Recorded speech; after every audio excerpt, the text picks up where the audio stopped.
Merhaba. Nasıl bir arayayım, teşekkür edeyim. Niye, ben ne yaptım ki? Ya beni doğurdun ha.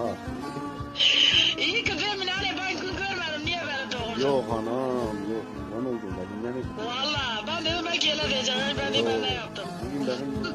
Bu senin doğum günün mü? Evet. İyi ki doğdun, iyi doğdun. Tamam. Benim iyi ki var. Hani Facebook, ben mi kalıyor bu, Faiz başarma vur. bu ya. Faiz var. Aynı hani kaç hava bu ne?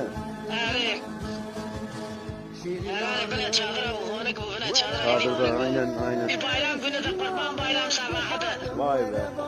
Ya anan çadırda tebelendi seni doğurdu. Şöyle geçin. Ben senin hayatını gözümde geçiririm, ben de Osman küçük doğduğunda ben hayır görmedim.